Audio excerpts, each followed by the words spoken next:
Hello and welcome to Power Problems, a podcast from the Cato Institute where we offer a skeptical take on U.S. foreign policy and discuss some of today's big questions in international security with guests from across the political spectrum.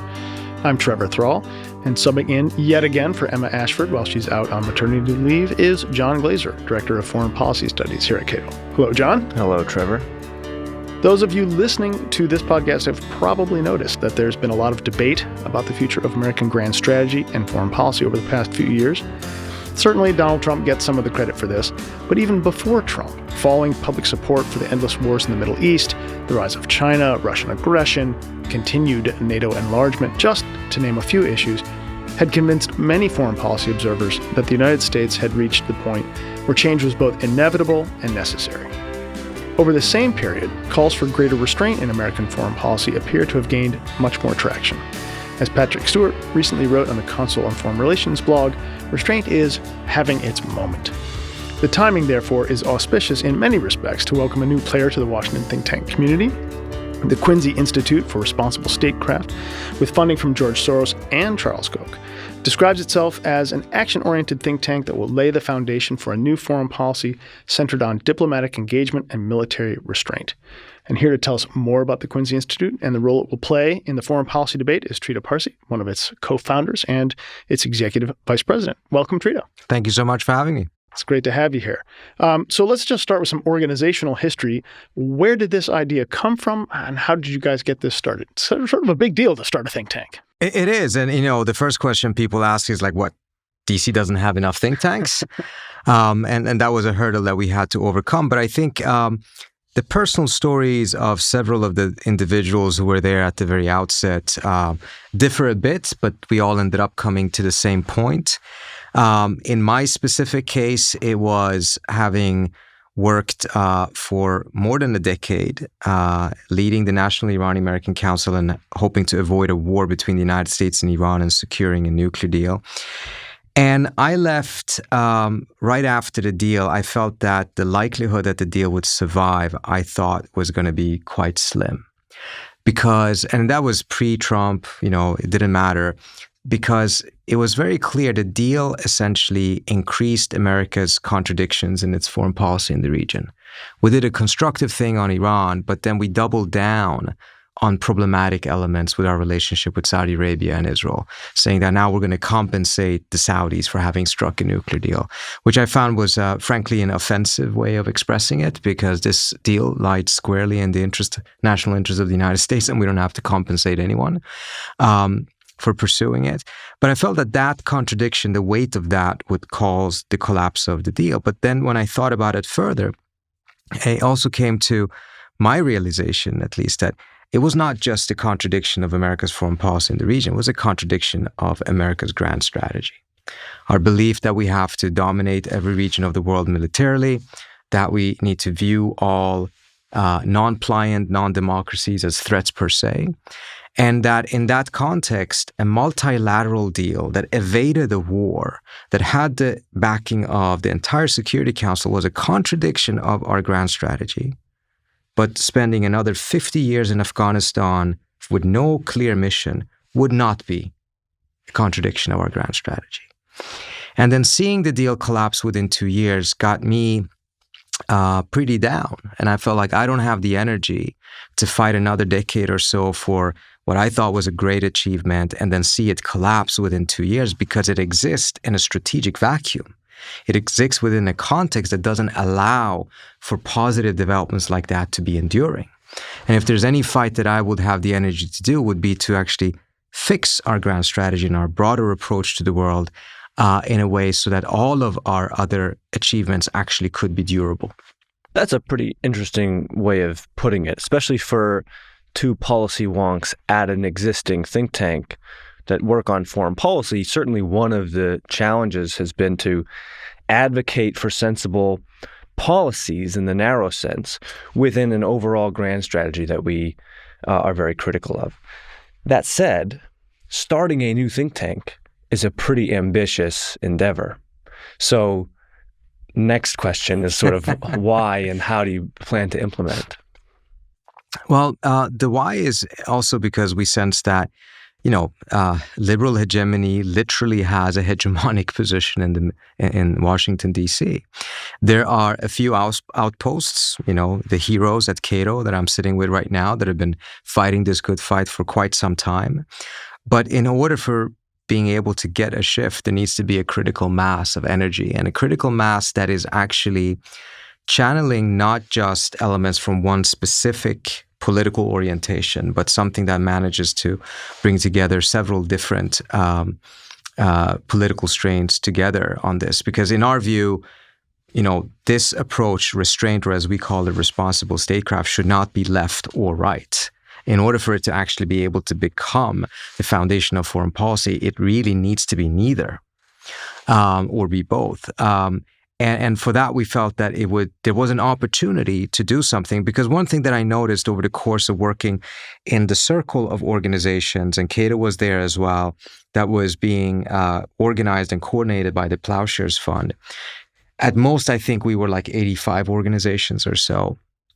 It was interesting to see that over the course of those years, as we were fighting to be able to get a nuclear deal and avoid war, there was a really nice convergence of perspectives between these different organizations on matters that were on principle. It were no longer just about the Iran deal, in the sense that earlier on, the excitement that existed in certain quarters about the use of sanctions by year 3 or 5 had really changed. And today you hear a lot of progressives say that sanctions are a bad thing, whereas a decade ago, all Democrats, more or less, as well as many Republicans, of course, felt that sanctions was an alternative to war. And I'm just fascinated to see how that has changed. And that was just one example. And I saw that convergence, and I felt like, if this was a bit better coordinated, if we took advantage of this actually would naturally lead a lot of these folks that otherwise perhaps would not identify with restraint towards that, because it's actually a slow but systematic rejection of many of the elements of liberal hegemony. Yeah, I mean, as a signal of the bipartisan nature of many of the policy points that could fit within a grand strategy of restraint, I was heartened to see Ilhan Omar's op-ed criticizing sanctions as a workable policy tool with a lot of utility. It's sort of a dogma here in D.C., but certain people have been saying for a long time that it doesn't really work, and yet that's on the far left wing of the Democratic Party, and there's a lot of bipartisan potential, I think, for restraint. But you did mention the curious and peculiar ideological bent or the sharing of founders. Essentially, the major funders of Quincy are both on the left and the right. Talk about how that will color the Institute and sort of guide its future. Well, as I said, we believe that in order to be able to have this paradigm shift and make sure that there's a completely different foundation for our foreign policy, no one political side alone can make that happen. We have to unite political forces on both sides, because at the end of the day, political forces on both sides are deeply bought into liberal hegemony. It's a bipartisan, transpartisan consensus. And in order to do this, we felt that it needed to be something that is transpartisan, something that both the left and the right feels equally comfortable with. And the best way of ensuring that is to make sure that from the very outset, we have funding from both sides. And even though, of course, CKI and OSF have gotten a lot of attention for this, but they were there together with many other funders from both the left and right. It was not them alone. But it was also not the first time that they had collaborated, because they collaborated on criminal justice reform, they collaborated on ending the war in Yemen. It was, however, the first time that they coordinated and became founding funders of a new entity. That had not been done before. And we felt that that was an important achievement to be able to signal very clearly. We have reached a point in which folks that otherwise have been quite generous in supporting many of the existing think tanks that do not question the first principles of American foreign policy, they have reached a point in which they want to fund something that does question it. And that is a signal that we've reached a turning point. This is no longer a view that easily can be dismissed by the existing think tanks. They have to engage it. There's going to have to be a debate. They may have thought that they could avoid that debate for years. We have now reached a point it's very clear that debate needs to be had. That's okay. Good pivot to another question. And at a recent event where one of your co-founders, Stephen Wertheim, was speaking, I was a little bit shocked, although I should know a lot better by this point, at the lack of knowledge about restraint in foreign policy and what it might mean. The people in the room had, and this group of people who shall remain unnamed, included, people with multiple decades of experience in U.S. foreign policy who I assume read foreign affairs and foreign policy and the usual suspects, and their utter lack of sort of familiarity with some of the main arguments or tenets of restraint was shocking to me, even though, like I said, I've been out and about enough, I should know better. So what I want to ask you is, the full name is the Quincy Institute for Responsible Statecraft. We argue about whether the word restraint should get dropped on a daily basis around here. I'm very much on the anti side of that. Yeah, I hate that word. Getting rid of it. It's a terrible word because it just sounds like isolationism to people.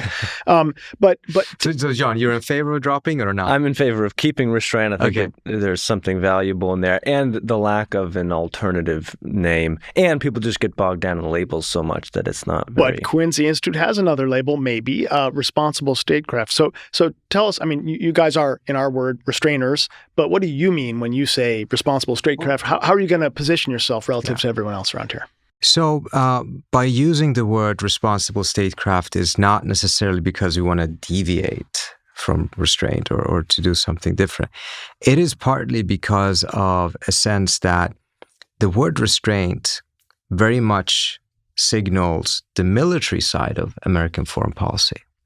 And part of the reason, I know some people would actually call you an isolationist, knowing very well that that's not what restrainers are, but nevertheless would choose to use that type of a terminology to end the debate. But I think part of the reason why people can become susceptible to believing that that is an isolationist orientation is because the name itself does not make a differentiation between what the orientation is on diplomacy and what it is on military use.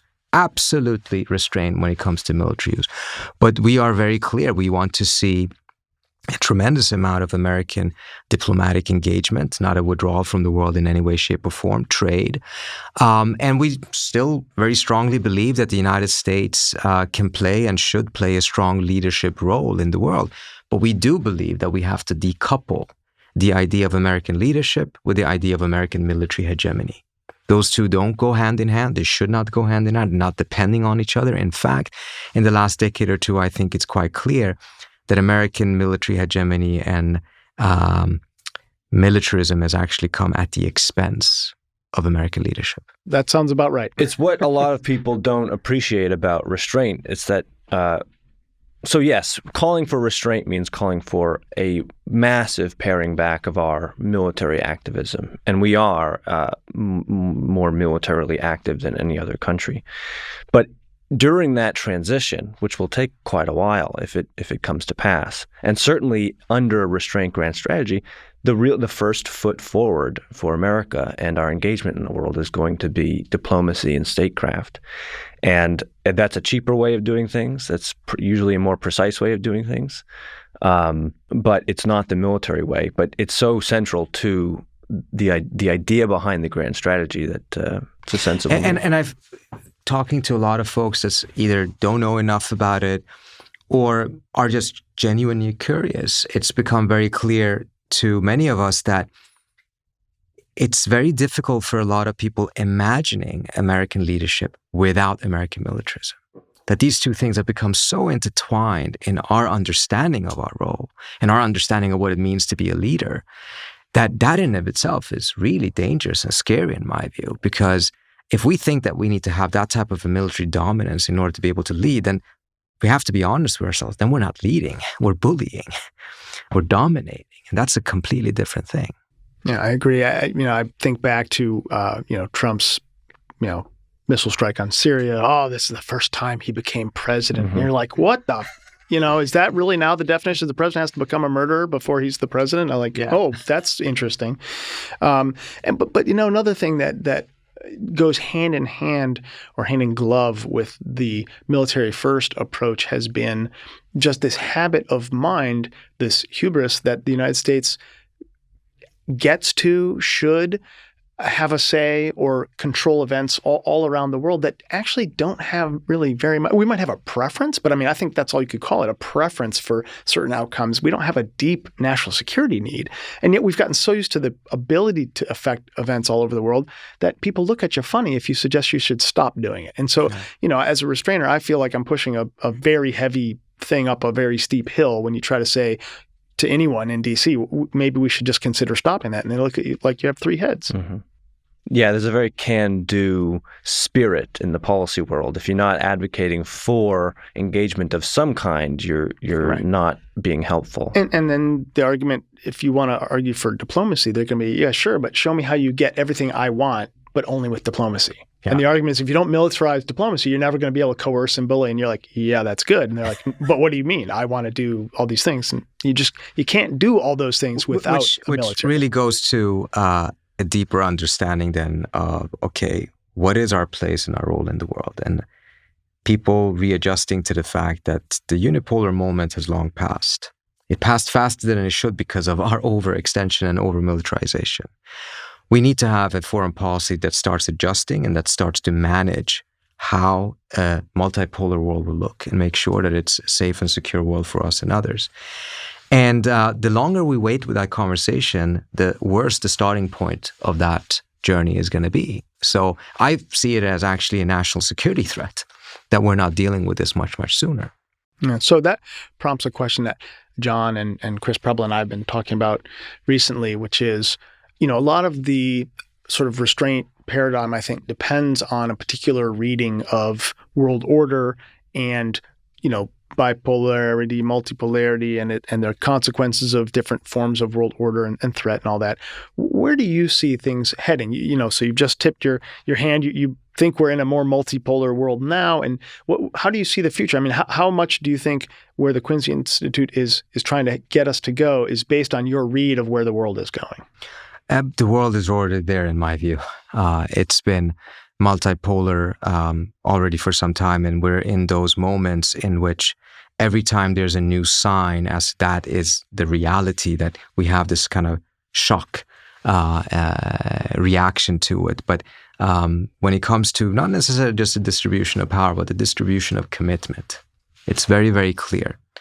I was just in a panel the other day, and someone was mentioning that, the protests in Iraq right now that have a clear anti-Iranian element to it. Same thing in Lebanon. That's a great development. It's an invitation for us to be able to go in there and see what we can do and push out the Iranians. And my response was, look, the protesters have legitimate grievances, etc. But if we're going to try to turn this into a U.S.-Iran thing, the U.S. will always lose for a very simple reason.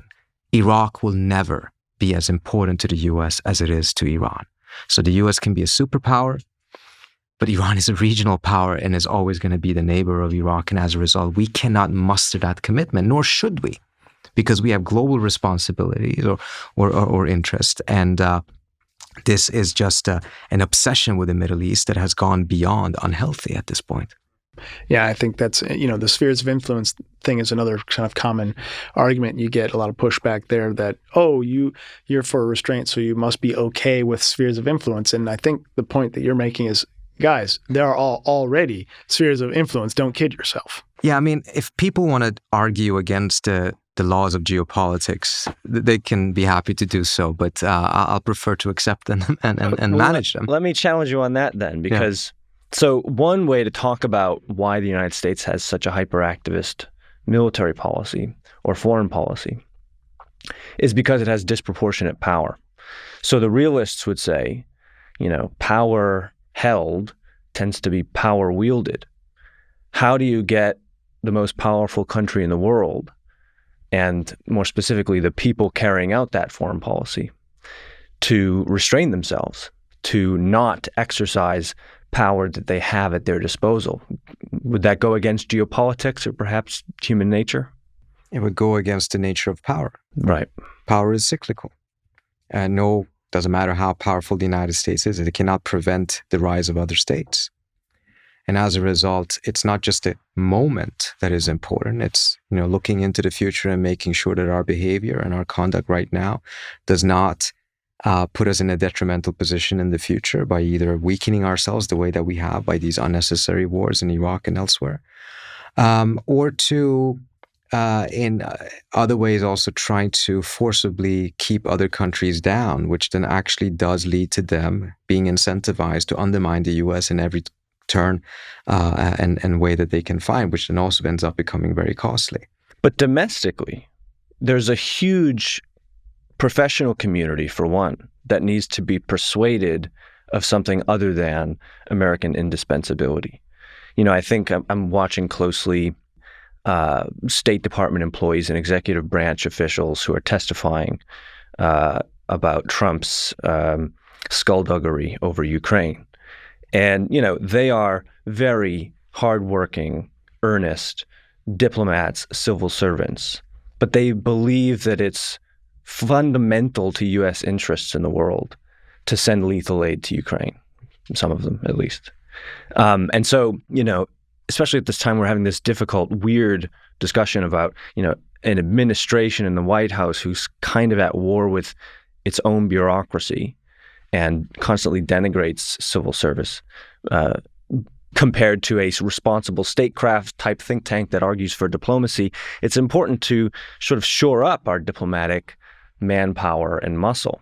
But you're doing it, you're arguing for a vision of the U.S. role in the world that doesn't flex well with that community. I think your point is quite well taken, John, but I would challenge it a little bit and say I've not been left with the impression that is the consensus in any way, shape, or form. On the contrary, we've been contacted by folks inside the bureaucracies. I won't go into greater detail and been asked to brief them, etc. And it's been very clear to me that many of them actually are quite clear-eyed that the broader direction that we're going is not helpful. But they need stronger and more visible outside expert validation for them to internally be able to challenge these things and not risk their lives and their livelihood and their pension. It's very difficult for them to drive it alone inside, and they need more entities. I know Cato has been doing an amazing job for the last couple of decades on this front, but they need more and more consistently and from many different political directions have that type of intellectual and expert validation to be able to push their ideas. If they don't see it, if they don't see enough of it, they're just going to bow their heads and do their jobs and not risk their livelihood and their mortgage and their pension, even though internally they have huge qualms about it. So this is about reaching a critical point, a critical mass in which suddenly the incentive structure for those inside who all along have been skeptical feel like, okay, now it's the moment to actually be able to step forward. I think there's reasons to believe that many of these signs that we're seeing can lead us to that critical mass. And part of it is not just because, Quincy is a manifestation of it. It's not because of Quincy. But other things are the fact that now you do have a rising political strain within the Democratic Party, the progressives, who are becoming increasingly dominant, but they by and large lack a foreign policy platform.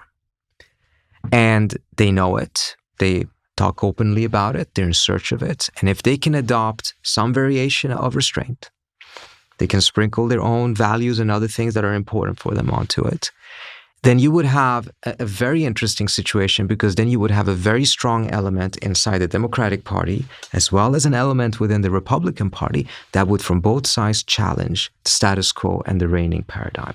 We have not had that for the last 25 years. All right, so perfect segue.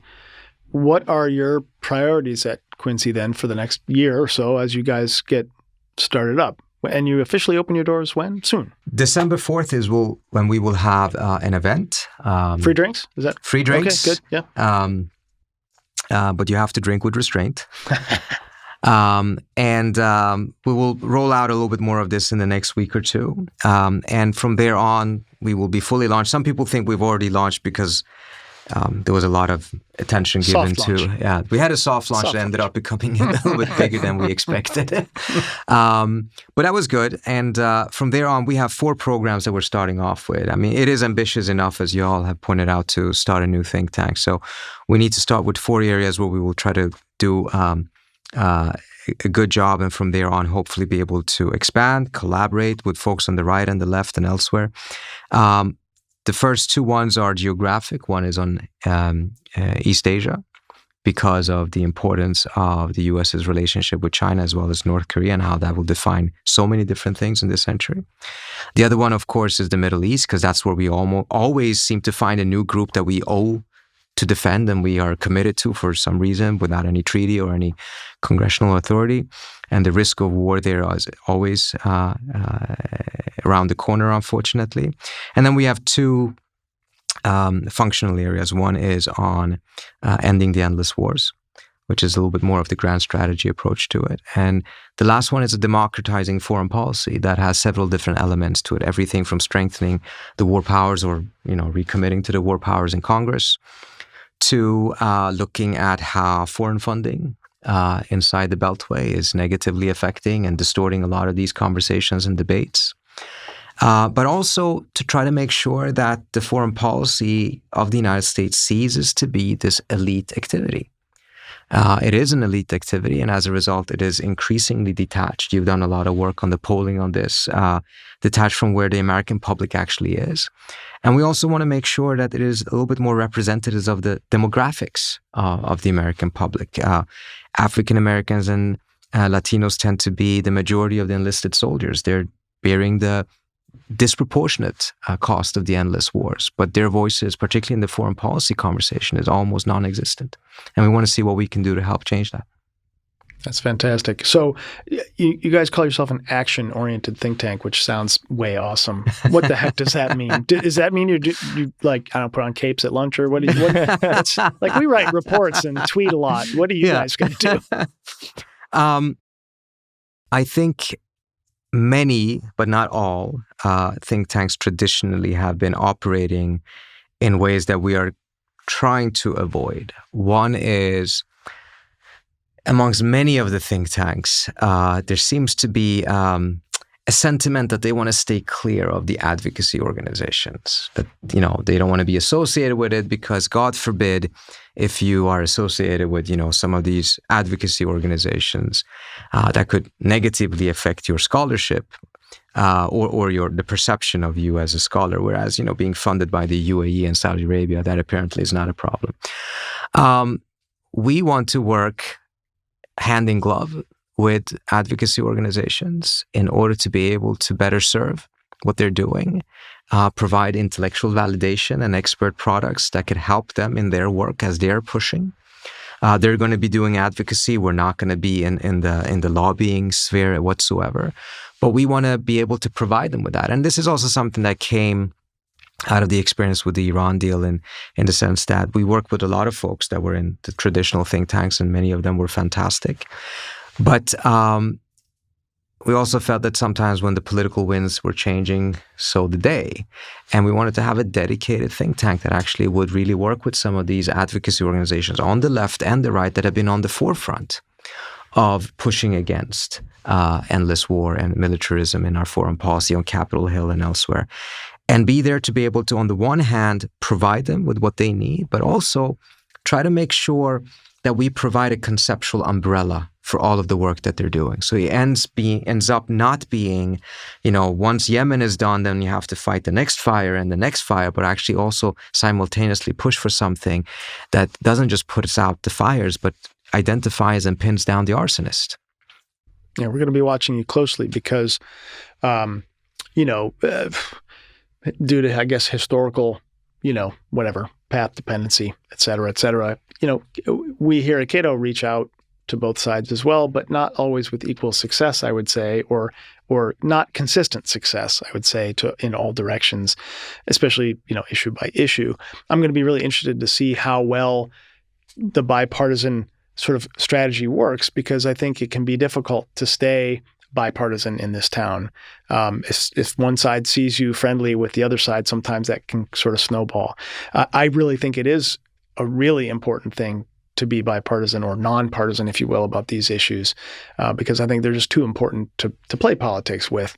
But it's not easy in this town. And I think, the idea that it's just going to be a matter of finding common ground, it's tough. We've tried a lot. We've tried a lot. It is options of each party in America that are converging on sort of restraint policy areas. A reluctance to get involved militarily exists both on the left and the right. And so if you remain consistent in your output as Quincy or Cato, you will occasionally be useful and available to both sides. Yeah. You're quite right. It's going to be tricky. Overall, changing the foundation of our foreign policy is not going to be easy. Sounds like a big job.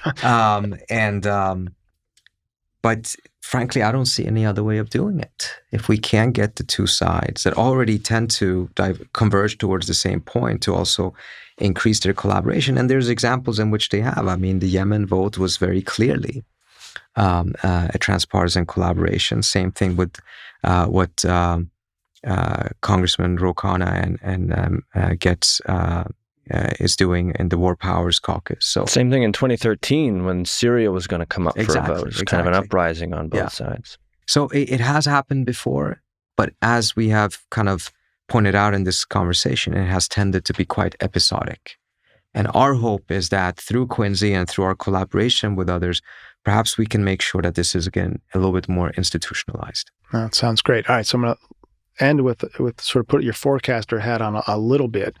When you look out, and not to spoil any emerging friendships that you guys are building, but when you look out at the Democratic field of candidates, you look at Trump. I mean, I don't know. It seems to me like a 50-50 jump ball who ends up in the White House after 2020. But what do you sort of realistically sort of gauge the prospects for Restraint to be over the next 4 years or so? I think the next couple of months is going to be really critical, because if the primaries on the Democratic side start to have a bit more or much more foreign policy conversation, and if you have people like Elizabeth Warren coming out there and saying we ought to leave the Middle East, and if you have more of these voices coming out there, I'm hoping that will set the stage. And these paradigm shifts are not going to happen quickly. It's going to take step by step. And I think these debates can be extremely helpful because it will reflect the majority opinion of a lot of the Democrats if statements of that kind and reasoning around that is put forward. And we saw what happened when Tim Ryan went the other direction and got slapped down quite effectively. So I do think that it's become much more complicated with the very problematic and reckless manner that Trump has done several things. I mean, the idea of ending endless war has gotten a negative connotation now because he has co-opted it, and then and people are associating that with what's happening in Syria, where there's actually not a withdrawal to begin with. I mean, he's managed to get the worst of both worlds. He's not withdrawing. In fact, he is staying even further, and